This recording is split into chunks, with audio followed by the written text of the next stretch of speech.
contre le morcellement de la forêt n'est plus un mystère aujourd'hui, hein, compte tenu de tous les méfaits qui ont été exposés, et dont les pouvoirs publics sont bien conscients et s'attaquent à ce problème-là dès qu'ils le peuvent.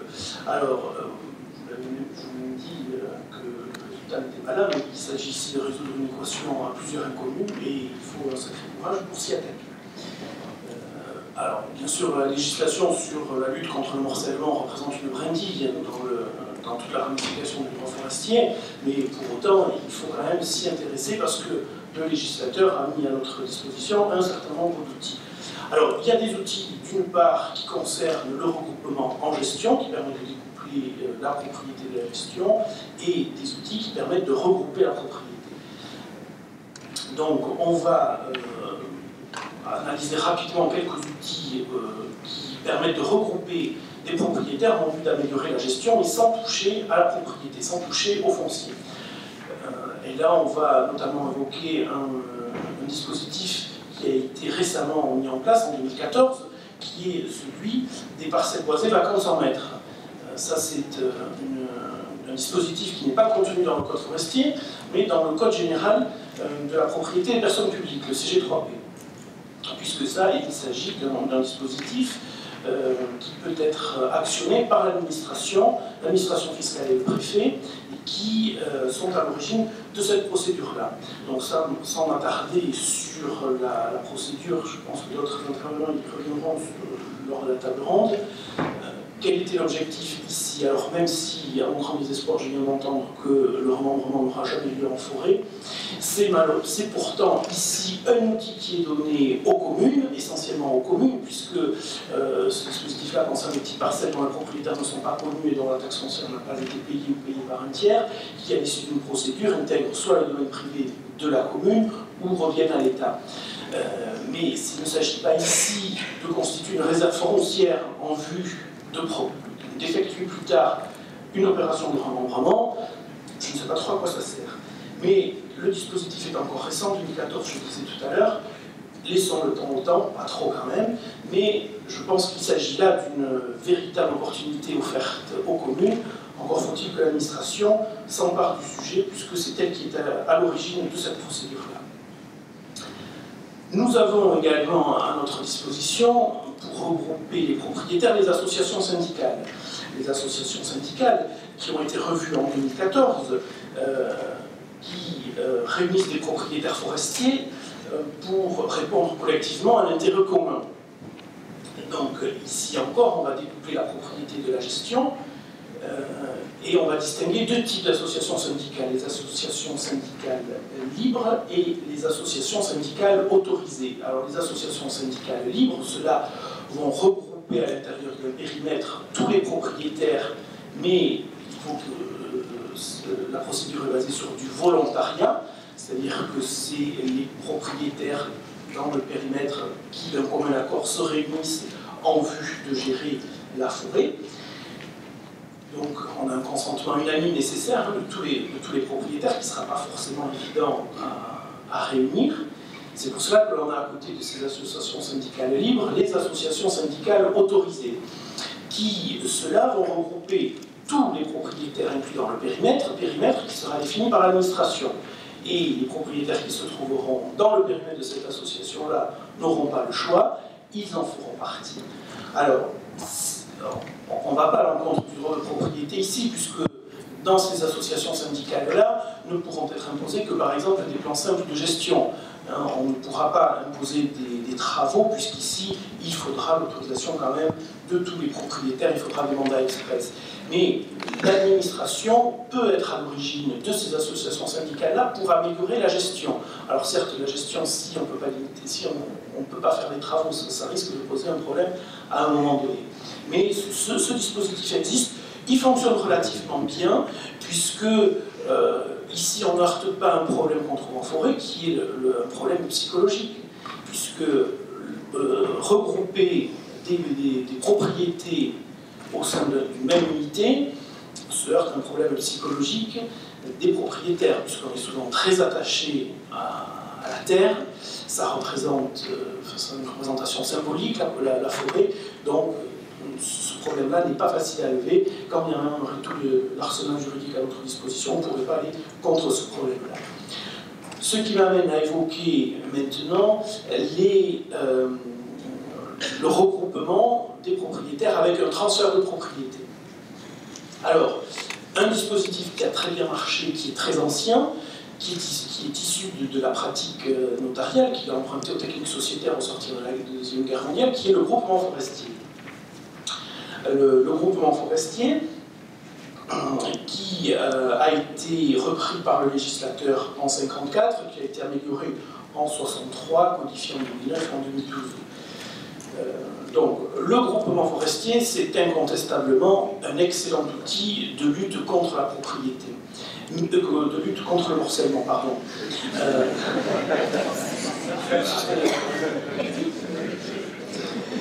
Donc, mais il ne faut pas se tromper de cible, c'est un excellent outil pour les propriétés familiales.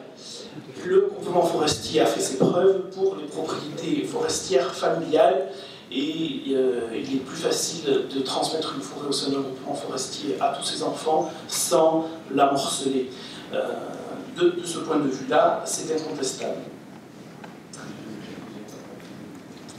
Le groupement forestier peut aussi être utilisé pour mettre fin à une indivision. Alors ici, c'est un groupement forestier qui est resté confidentiel, puisque lorsque une forêt appartient à plusieurs propriétaires, eh bien, à condition d'avoir certaines majorités, on peut contraindre les minoritaires à rejoindre un groupement forestier, ou alors ils pourront exercer un droit de délaissement. Les promoteurs de ce projet-là pourront acheter les propriétaires des minoritaires qui ne veulent pas en faire partie. Mais c'est resté très confidentiel. Je crois qu'on le compte sur les doigts d'une main. Alors ça, même si c'est une procédure, alors est-ce que c'est du fait de la lourdeur de la procédure, puisqu'il faut l'intervention du préfet, qui va contrôler, puisque là on touche quand même au droit de propriété, donc il va vérifier que les droits des minoritaires notamment ne sont pas sont bien respectés, mais en tout cas le résultat est là, on n'en trouve pas beaucoup. Le véritable intérêt du groupement forestier, c'est de pouvoir réunir un certain nombre de propriétaires pour justement constituer des unités de gestion d'une certaine importance. Par contre, c'est là que le groupement forestier n'a pas atteint son objectif, puisque regrouper des propriétaires qui n'ont aucun lien entre eux au sein d'un groupement forestier, c'est quelque chose d'extrêmement compliqué, dans la mesure où, il faut bien le reconnaître, le groupement forestier implique un très fort intuitu personnel, c'est-à-dire que les personnes qui le composent est très important. Donc ici, on n'a pas atteint l'objectif. Alors le législateur s'en est bien rendu compte et il a favorisé récemment les groupements forestiers d'investissement qui sont une vraie réponse à ce problème-là, puisqu'il y avait également un réel problème, c'était la sortie de ce groupement forestier, où on a une très forte intuitu personnel, et le problème de la liquidité du marché des parts. Donc, on peut penser qu'avec le groupement forestier d'investissement, le problème est en partie résolu. L'avenir proche nous dira si nous avons raison, si le législateur a pris la bonne piste. On a plus d'éléments pour dire que ça devrait bien fonctionner. Et sur ce groupement forestier-là, il faut que les praticiens que nous sommes restent attentifs, notamment à l'objet social, bien entendu, de ces groupements forestiers, puisque de ces groupements forestiers découle un certain nombre de régimes fiscaux de faveur qu'on verra tout à l'heure, mais à condition qu'il s'agisse bien d'un groupement forestier qui conserve bien son objet civil, puisque le groupement forestier a un objet civil, et on peut parfois être tenté de, pour gérer la forêt, ma foi, étendre un petit peu l'objet pour ne pas être contraint. Par exemple, si on a une forêt d'une certaine importance avec un étang, on peut être tenté de la louer, pourquoi pas, les chasseurs, pourquoi pas, mais on va s'arrêter là, on ne va pas leur proposer de cuisiner ce qu'ils auront pu ramener dans leur besace. On ne va pas non plus leur proposer de dormir sur place, puisque là, on va sortir du champ du droit civil. Donc, attention à ça. Attention également aux clauses, dans ces groupements forestiers, aux clauses relatives au retrait des associés. Les retraits d'un associé dans le groupement forestier est un réel problème. La plupart des groupements forestiers qu'on peut connaître ne comportent aucune clause relative à la sortie d'un associé. Et là, le code forestier est très clair, il nous dit que, en l'absence de dispositions particulières des statuts, c'est l'unanimité des autres associés pour que l'un puisse se retirer. L'unanimité pour que l'un se retire, c'est pas évident, vous devez en savoir quelque chose de l'obtenir, et malheureusement, on est coincé. Puisque jusqu'à présent, le juge disait, ben non, je peux pas vous ne pouvez pas sortir, cher monsieur, de votre groupement forestier, vous y êtes, les statuts n'ont pas prévu votre retrait, donc vous n'avez pas d'autre choix que d'y rester si les autres associés ne veulent pas. Alors je disais jusqu'à maintenant, parce qu'on a un arrêt récent de la Cour de cassation qui date du début de l'année, alors qui n'a pas été rendu en matière de groupement forestier, mais en matière de GF, où là, les hauts magistrats ont autorisé le retrait d'un associé, quand bien même les statuts ne l'avaient pas prévu. Alors, sous certaines conditions, je ne rentrerai pas dans le détail, mais on peut penser que cet arrêt sera transposable au groupement forestier. Bon, dans quelle mesure, ça, on ne le sait pas, mais ce qui n'empêche pas de prévoir dès le départ, dès la conclusion des statuts, dès la rédaction des statuts, de prévoir une clause relative à la sortie des associés. C'est une clause primordiale. Il faut en discuter entre les promoteurs du projet, qui veulent se réunir au sein d'un groupement forestier. Il y a tout un tas de points qui sont à aborder, les clauses d'agrément, les clauses de retrait d'associés, ça ce sont des clauses primordiales à côté desquelles il ne faut absolument pas passer. On ne peut pas en faire l'économie si on veut que le groupement forestier puisse vivre correctement et ne soit pas complètement paralysé parce que rien de tel qu'un groupement dans lequel un veut sortir, les autres ne le veulent pas parce que financièrement ils ne peuvent pas lui racheter ses parts. Ben oui, si ça n'a pas été prévu, ça peut être brutal et donc on peut être très embêté. Autre point sur lequel il faut être vigilant, c'est la nécessité d'organiser les assemblées générales au sein des groupements forestiers. Les assemblées générales, alors ça peut paraître anecdotique, on est tous en famille, on s'entend bien, tout va bien, oui très bien, certes, mais il n'en demeure pas moins que c'est une obligation prévue par le Code civil, que les gérants doivent rendre compte au moins une fois par an de la gestion, des comptes, tout ce qui a pu se passer. Ces assemblées générales-là doivent être constatées dans un PV d'assemblée générale, alors non pas pour se faire plaisir, mais tout simplement parce qu'à un moment donné, certaines personnes peuvent avoir accès à ces documents. Et quand je dis certaines personnes, certaines administrations, et notamment l'administration fiscale. Pourquoi aurait-elle accès à ces documents? Tout simplement à l'occasion d'une opération sur les parts sociales, une opération de transfert de parts sociales, de vente rarement, quoique pourquoi pas, mais en cas de donation ou de succession. Pourquoi aller regarder ces documents-là? Eh bien tout simplement parce que c'est dans ces documents-là qu'on va savoir s'il y a eu un compte courant d'associé au nom de la personne décédée ou du donataire. Alors un compte courant d'associé, qu'est-ce que c'est? C'est tout simplement de l'argent qui est dû, pour faire simple, de l'argent qui est dû par le groupement forestier à un associé, argent qu'il a pu injecter dans ce groupement forestier, ou argent que le groupement forestier qu'il n'a pas pris, que le groupement forestier lui devait mais qu'il n'a pas pris pour des questions de trésorerie parce qu'il fallait ensuite engager des travaux, ce genre de choses-là. Donc juridiquement, le groupement forestier de l'argent le groupement forestier doit de l'argent à son associé, il ne l'a pas pris. Ça constitue un compte courant, donc une créance pour le titulaire des parts, c'est-à-dire une dette pour le groupement forestier, et l'administration, une créance qui est taxable, notamment en cas de succession. Créance taxable qui peut se monter à plusieurs milliers d'euros. Donc quand on reçoit un courrier de l'administration fiscale qui réintègre ces créances-là, ces comptes courants d'associés, ça peut faire mal. Ça peut faire mal. Et si on n'a pas de procès-verbal pour dire à l'administration fiscale, si on n'a pas le registre des procès-verbaux pour dire à l'administration fiscale, écoutez, non, ils ont été remboursés ou non, ils n'en existent pas, on n'a aucun moyen d'apporter la preuve contraire, ou alors c'est extrêmement difficile. Donc il faut bien être vigilant sur ces points-là.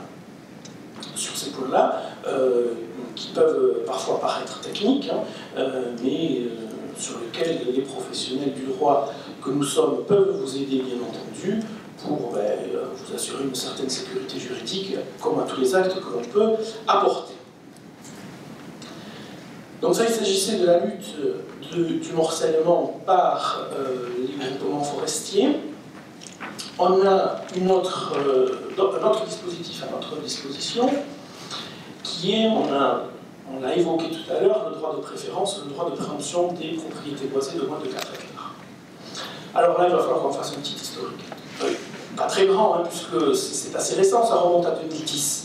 Hein, c'est la loi de modernisation de l'agriculture et de la pêche qui s'est emparée de ce problème-là et qui a instauré ce droit de préférence. Alors, petit historique, pourquoi? Pour comprendre très vite que, en réalité, le dispositif que nous connaissons aujourd'hui n'a jamais fait l'étude d'impact. Pourquoi? Parce que, tout simplement, le projet de loi ne contenait aucune disposition concernant la lutte contre le morcellement de la forêt. Ce n'est que par le jeu des amendements parlementaires que le droit de préférence est arrivé dans la loi.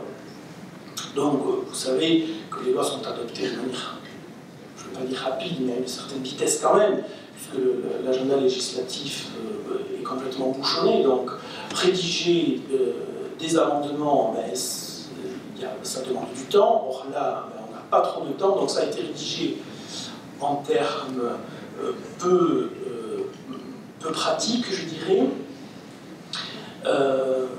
Surtout que le Sénat et l'Assemblée nationale n'étaient pas du tout sur la même longueur d'onde. Donc à chaque passage devant chaque chambre, tout était revu. Donc ça n'a pas favorisé la simplification, ou on va dire la limpidité du texte.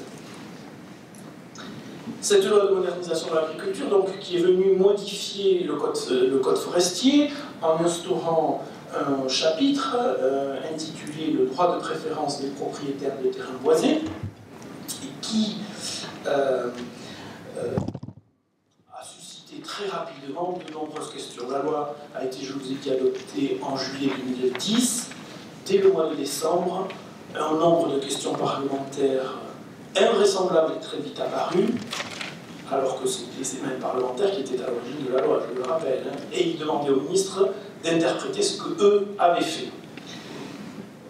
Le ministre de l'époque a été vite embarrassé, s'est rendu compte que ça posait des problèmes juridiques très importants, certains inédits, et donc il a essayé d'apporter des réponses, mais qui n'ont pas, je vous rassure, éclairci la nébuleuse. Alors très vite, le ministre nous a dit qu'il était conscient de ces difficultés-là, qu'il apporterait une expertise pour identifier la nature précise des difficultés et les moyens d'y remédier.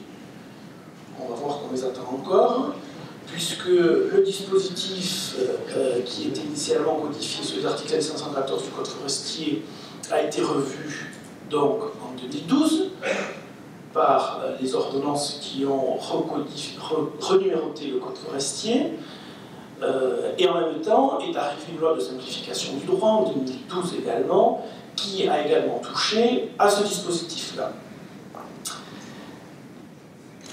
Alors, autant les ordonnances qui ont été faites par l'administration ont pu apporter quand même quelques, j'étais un petit peu dur tout à l'heure quand je disais qu'on attendait encore les réponses, il y en a quelques-unes qui nous ont quand même été apportées, notamment avec ces ordonnances-là, mais la loi de simplification du droit de 2012, qui s'est chevauchée avec les ordonnances de renumérotation du Code forestier, cette loi de simplification, eh bien c'est pareil.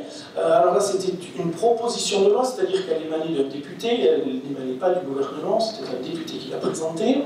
Mais cette loi ne contenait, elle non plus, aucune disposition sur le droit de préférence. Donc c'est ici encore, par le jeu d'amendement, qu'on est venu modifier ce droit de préférence. Donc vous voyez que ce droit de préférence-là n'a jamais fait l'objet d'études d'impact, puisque quand le gouvernement propose des lois, il est obligé d'envisager l'impact que ça va avoir. Ici, on n'en a jamais eu. Et on n'a pas non plus on n'a rien qui nous fait une évaluation de ce droit de préférence, des propriétés boisées. Tout au plus, on trouve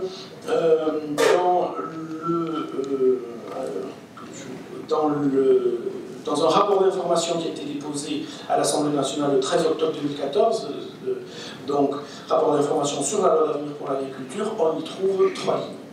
Donc ici, on ne sait pas quel est l'impact réel officiellement évalué.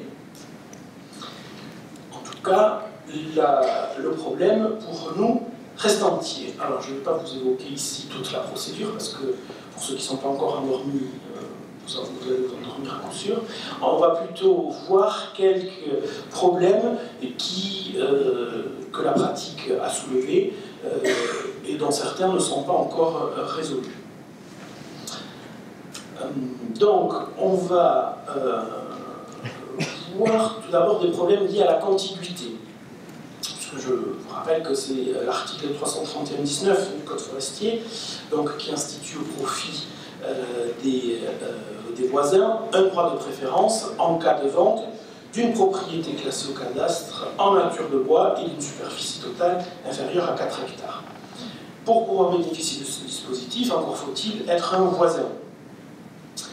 Voisin, si la vente se fait au profit d'un voisin, eh bien on sera exonéré de cette procédure-là. Mais qu'est-ce qu'un voisin? Alors c'est moi qui dis voisin, le texte parle de contiguïté. Qu'est-ce qu'on entend par contiguïté? Comment est-elle entendue cette notion-là? La loi n'a pas été très bavarde sur ce point-là. Tout comme la loi est restée muette sur le point de savoir si l'auteur de la notification était susceptible de revenir sur sa décision de vendre, et si oui, jusqu'à quand? Donc ça nous pose un problème qui est lié à la nature juridique de cette notification. Donc sur la notion de contiguïté, il s'agit d'un problème pratique, puisque si je définis la contiguïté, je vais définir le champ d'application du droit de préférence. Et notamment, est-ce que je vais devoir purger un droit de préférence au profit de parcelles qui sont séparées par une simple route, par une voie ferrée, par un ruisseau, par une rivière? On n'en sait rien. On n'en sait rien, puisqu'il faut ici déterminer la nature des obstacles qui vont rompre cette contiguïté. Et très rapidement, une question a été posée au ministre, c'était en 2013, qui nous a dit que pour apprécier la contiguïté des parcelles, eh bien, il fallait prendre en compte les caractéristiques de l'obstacle, notamment sa taille. Certes, il a quand même précisé qu'il ne fallait pas que ça empêche l'unité de gestion. Donc là, on commence à avoir une idée un petit peu plus précise de ce qu'il a voulu dire, et donc on peut penser qu'un chemin ou un ruisseau ne vont pas rompre cette contiguïté, alors qu'une voie ferrée, une route d'une certaine importance, enfin sur une autoroute, là par contre vont rompre cette contiguïté. Et ça rejoint d'ailleurs une circulaire ancienne de 71, une circulaire ministérielle de 71, qui était relative aux conditions d'application d'une loi qui avait institué une taxe sur le défrichement des bois et forêts. Alors, par contre, quand est-ce que je vais vendre à un propriétaire contigu? Alors, on a un petit exemple, je ne sais pas si vous voyez bien, c'est la parcelle rouge qui va être vendue. Le parcellaire est ici un peu plus grand, parce que c'est dans notre forêt. Toutes les parcelles qui sont en couleur autour de ma parcelle vendue vont bénéficier d'un droit de préférence. Alors moi, ce que je vais vendre à un de ces propriétaires-là. Mais si ma parcelle d'à côté, qui va exercer son droit de préférence ou à qui je vais vendre, est elle-même, est détenue en indivision, le problème est de savoir si un seul des indivisaires à côté va pouvoir acheter ma parcelle. La loi ne nous a pas répondu. La loi nous dit qu'il faut notifier à tous les propriétaires. Donc ma parcelle bleue qui appartient à 4 personnes, je vais le notifier aux 4. Est-ce que mes 4 vont devoir être d'accord entre eux pour m'acheter ma parcelle, ou est-ce qu'un seul pourra me l'acheter? Il n'y en a pas de réponse ici. Pourquoi? Eh bien parce que si on fait une application d'une théorie bien connue en droit civil, qui nous dit que tant qu'on est en indivision, on ne sait pas qui est le réel propriétaire. Ce n'est qu'à l'issue de l'indivision qu'on saura qui est propriétaire. Et ce n'est que l'attributaire à l'issue de l'indivision qui sera réputé être propriétaire depuis l'origine de l'indivision. Donc imaginons que sur mes 4 propriétaires, j'en ai un qui exerce le droit de préférence, je lui vends, quelque temps après, il réalise entre un partage et la parcelle ne lui est pas attribuée, qu'est-ce qui se passe? La question est entière. Et je n'ai pas la réponse, on attendra que nos magistrats se prononcent.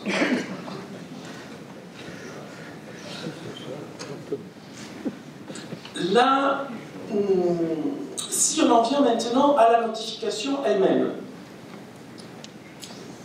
Si on en vient à la notification elle-même, définir la nature juridique de cette notification-là n'est pas qu'un problème théorique, n'est pas qu'un problème de professeur de droit. C'est aussi un problème pratico-pratique, puisque de la réponse à cette question va dépendre, je vais répondre à la question de savoir est-ce que l'auteur de la notification va pouvoir retirer son projet de vente, oui ou non, et si oui, jusqu'à quand peut-il le faire? À n'importe quel moment ou dans un temps limité? Je vous rappelle que la notification au voisin contient un certain nombre d'éléments, tels que bien sûr la désignation de la parcelle, mais aussi son prix et toutes les conditions de la vente. Et il faudra que les voisins exercent leur droit de préférence, s'ils entendent l'exercer, dans un délai de 2 mois. Alors ici, c'est un problème inédit qu'on rencontre en droit.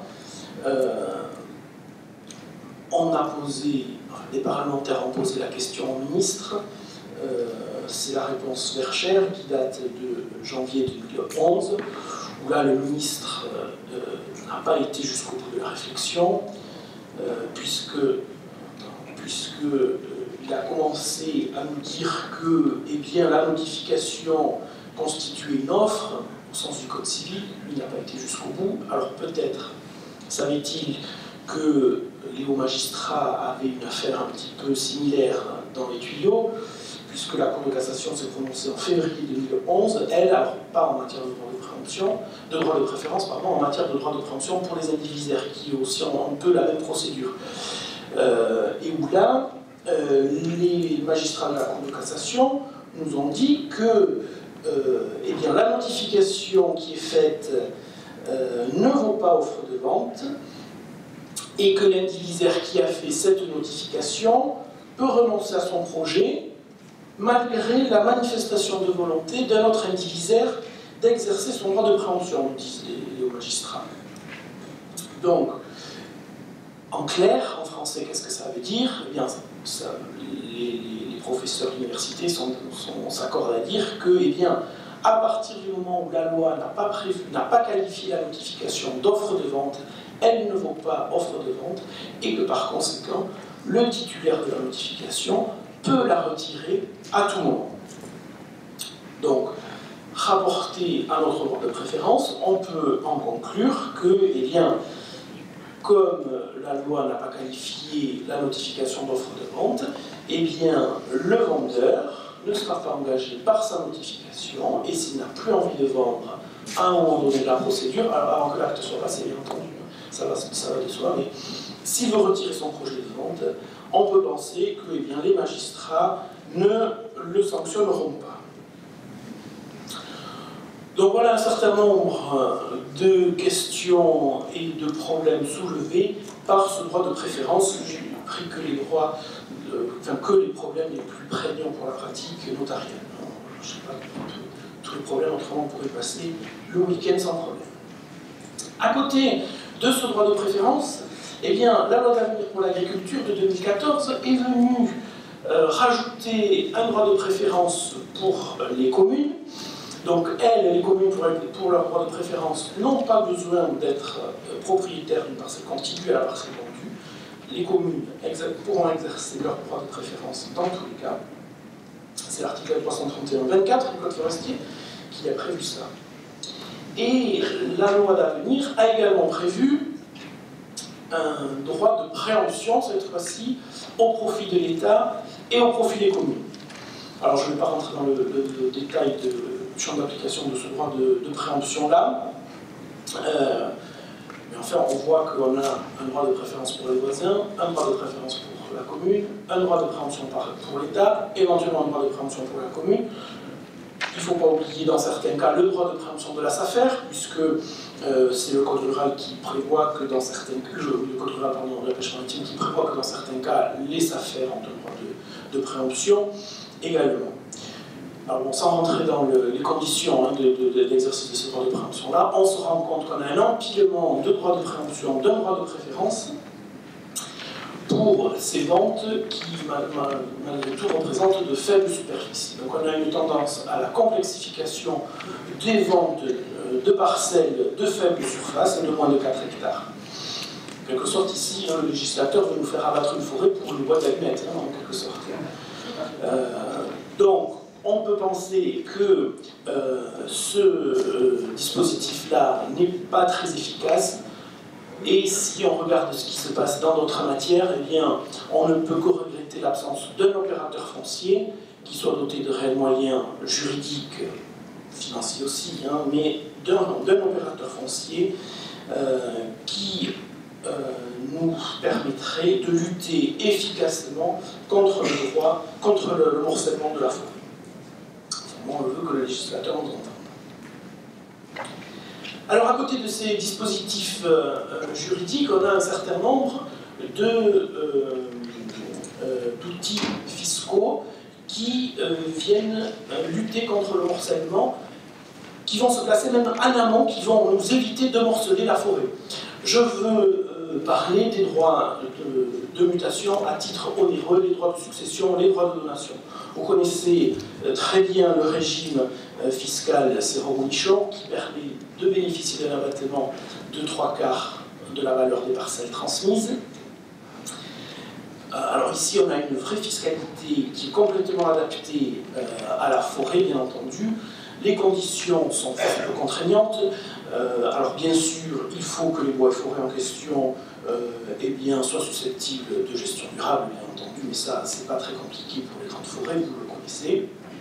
Il faudra simplement produire un certificat délivré par l'administration, par la DDTM, qui confirme que ces bois et forêts sont susceptibles de présenter une des garanties de gestion durable prévues par le code forestier. Ça n'engendre pas de difficultés particulières.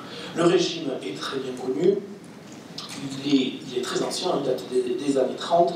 Ici, on a un système pérenne qui nous permet d'éviter de morceler la forêt à l'occasion d'une transmission, puisque les coûts liés à la transmission, notamment la fiscalité de la transmission, peut être dissuasive et donc peut nécessiter la vente d'une partie du patrimoine forestier pour les payer. Grâce à ce dispositif-là, on évitera de lutter, de morceler la forêt.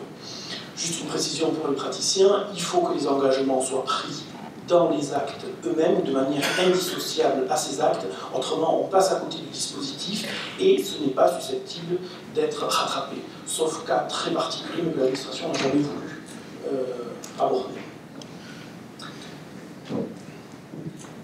Alors ce régime forestier, ce régime fiscal est codifié bien entendu dans le Code général des impôts. Il fait l'objet d'une prise de garantie par l'administration fiscale et d'une hypothèque légale notamment.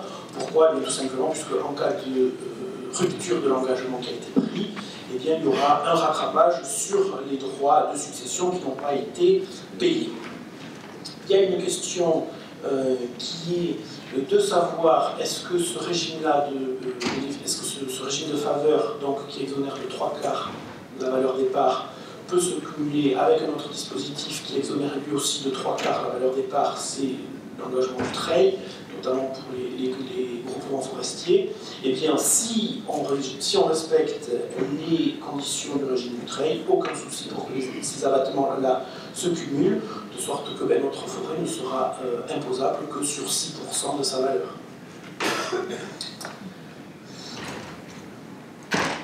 Alors, à côté de la pérennité de ces dispositions fiscales, eh bien, pour les droits de mutation à titre gratuit, il n'y a pas de souci. En revanche,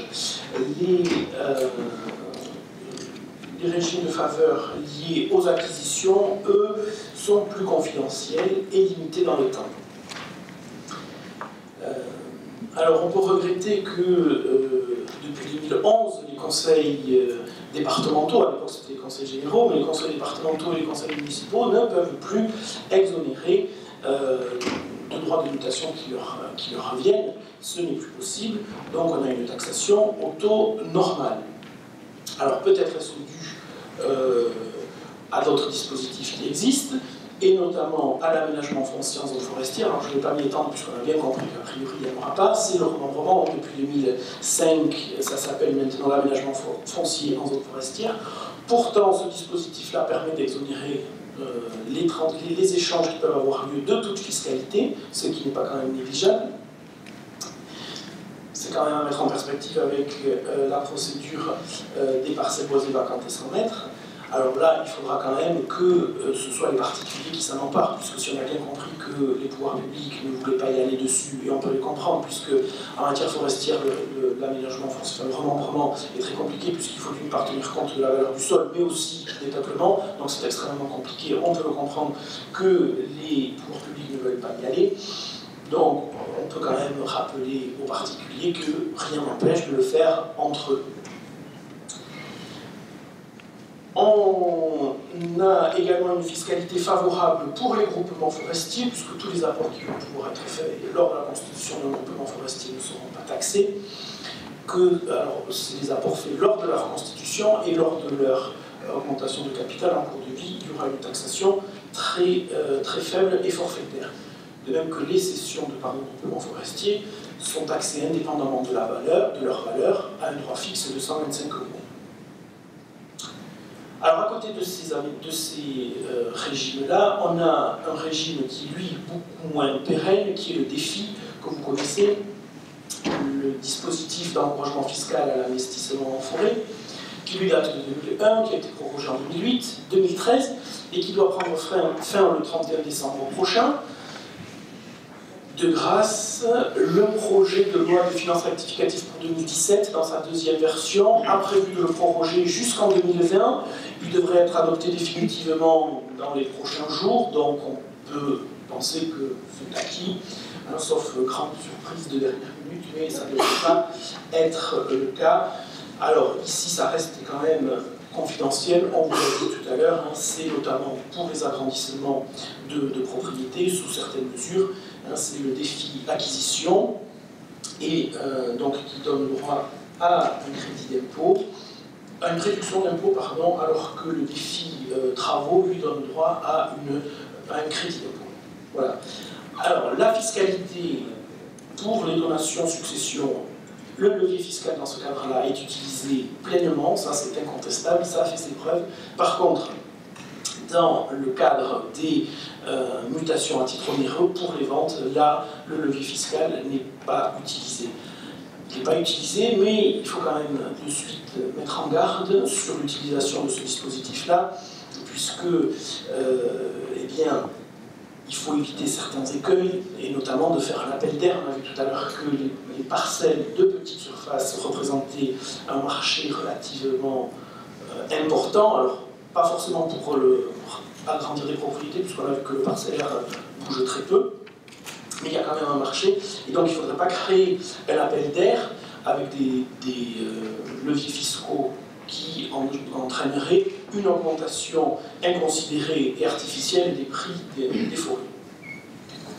Voilà, j'en ai terminé, j'étais un petit peu long, j'en suis désolé, mais on a fait le tour.